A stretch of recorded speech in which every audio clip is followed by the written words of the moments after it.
Hello, welcome back to the channel. My name is Michael, and today I'm going to be sharing a video that was posted on the Janome YouTube channel that I'm also sharing here, which is all about finishing your seams. Now that we see the world opening back up and conventions starting back up again, I'm sure a lot of cosplayers out there are so excited to be making their costumes and wearing them out in public for the first time. Something you'll want to consider as you're putting the finishing touches on your costume is, how are your seams finished? Are they something that's going to last? Is it something that you're going to be able to wear to convention after convention after convention, to photo shoot, and it's going to last for years to come? Or is it something that's going to disintegrate really quickly? This was a lesson that I learned on one of our very first trips to Dragon Con. I made this Hobbit top for my wife Haley, and the moment that we slid it on her, the seams exploded.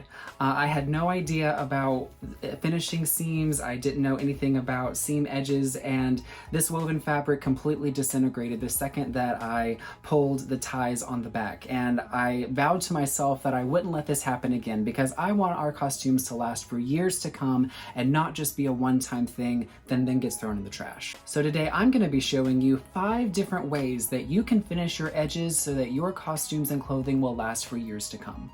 The first edge finish that we're going to talk about is through the use of pinking shears. Pinking shears are a special kind of scissors that have these triangular notches in the blade that, when used with fabric, will prevent fraying on the edges. These pinking shears are from Famore Cutlery, but you can get them from a variety of sellers. So I have a piece of flannel here, and we can see that the raw edge of the fabric is here, and we're already starting to see a little bit of fraying. When using pinking shears, all you have to do is cut along the edge.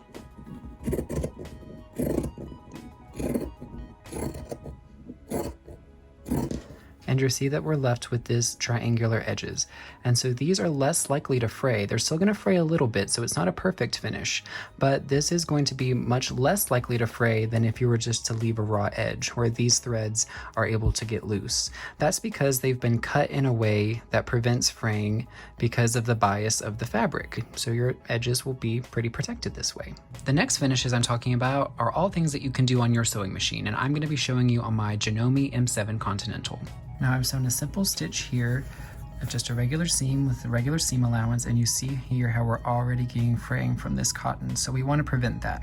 So here's one method that you can use once you're sewing. So every machine comes standard with at least one kind of zigzag stitch. So I'm going to change to this one, number 9, and I'm going to increase the width of the stitches a little bit just so I can get more coverage. I'm then going to take my edge, fold everything under so that just the raw edge is exposed, and place it so that the zigzag will go over the edge of the fabric. So one side will be on the fabric and the other side will be out in open air.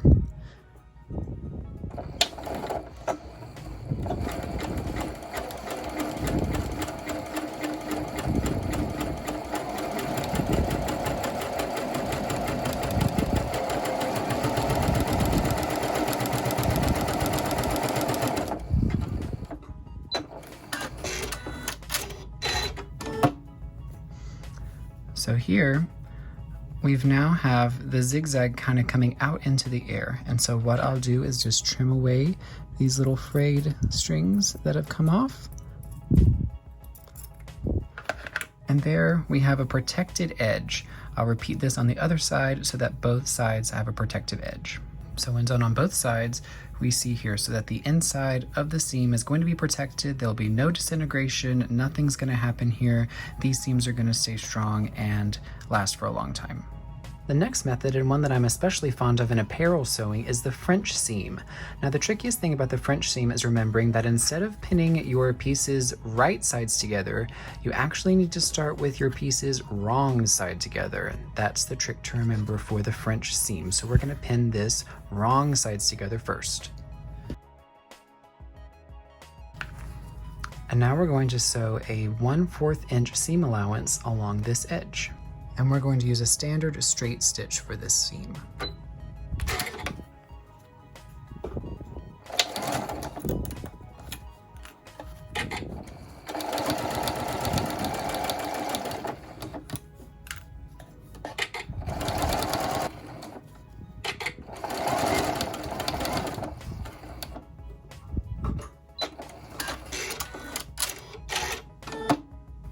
And even if it's not exactly 1/4 inch, that's okay, because what we're going to do now is trim away as close to the stitches as is safe for us to do to reduce that as small as possible. So now we have just a little bit of fabric left. What we'll do now is we will turn this seam so that we have the right sides together and just a little bit of that seam allowance on the inside of that fold. We'll now pin this again.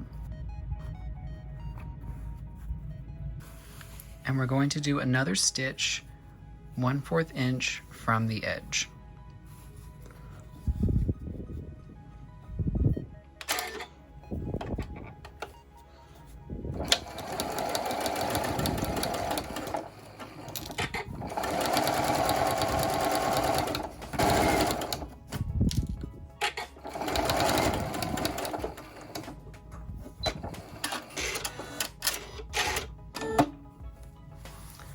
And now the raw edge of that seam is going to be protected on the inside of the stitch that we just made.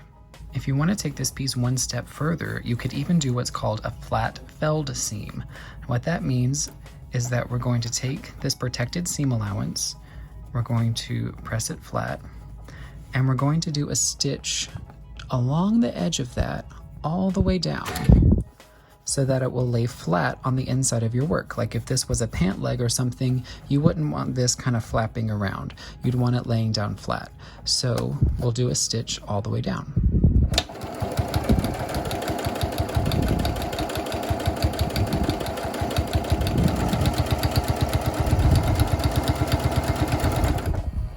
And now you can see that we have this piece, which has its lovely top stitch going all the way down, and from the inside, all of that seam, all of that fraying edge is all protected on the inside, and it is not going anywhere. This is a great technique for clothing as well as for costumes, especially pants and shirts and other things that have these raw edges on the inside.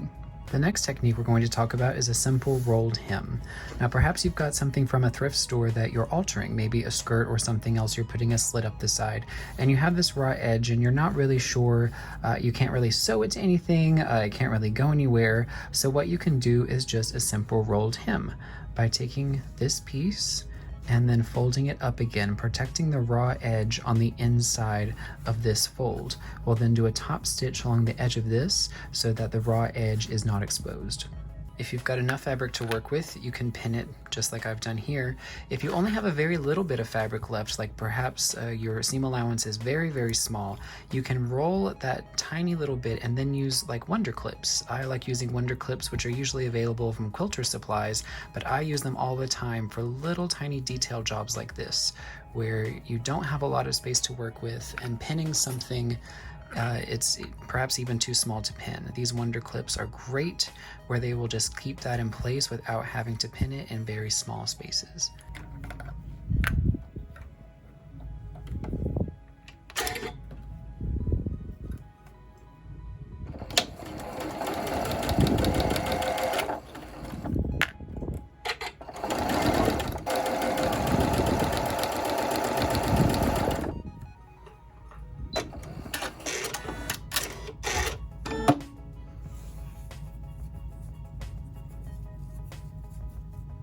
Now all the finishes that we've used so far have just used a standard sewing foot as well as standard stitches that come on pretty much any sewing machine.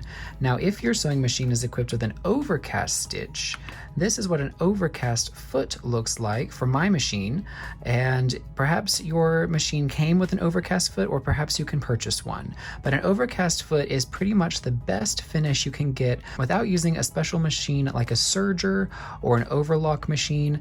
Overcasting is going to be the best that you can do on a standard sewing machine. You should review your sewing machine's manual to see which is your overcast stitch, but it usually looks like this with the triangles and the lines on the side, so I'm going to change to this stitch.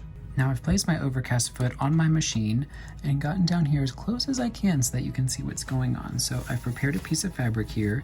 So we have our raw edges showing here. We don't want those to be exposed. And so an overcast foot and the special kind of stitching that it does, we're going to line up the edge of the fabric with this little metal piece here on the end, slide that in, Now what an overcast stitch is going to do is it's going to create that triangle pattern, and the special teeth on the foot are going to help create the shape that's going to protect our raw edge.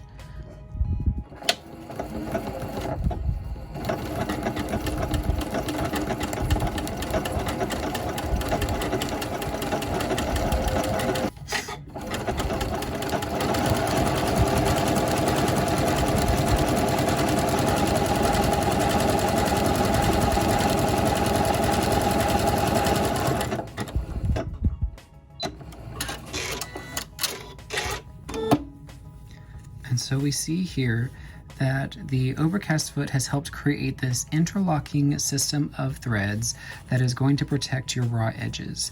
I like to do a little rub down here to see if anything's going to stick out, and just go ahead and trim those away real quick so that those don't ever become issues.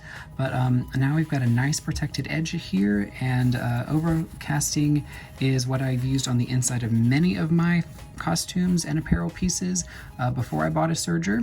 So I think this is one of the best finishes you can get without a serger. So thank you so much for watching this video today. I hope that you learned something and you can take some of these techniques into your sewing and to the convention floor for years to come. If you enjoyed this video, give us a like and maybe a subscribe. My name is Michael. I am the Wizard Tailor on Instagram and TikTok, and thank you for joining us. We'll see you next time. Keep the magic alive. Bye.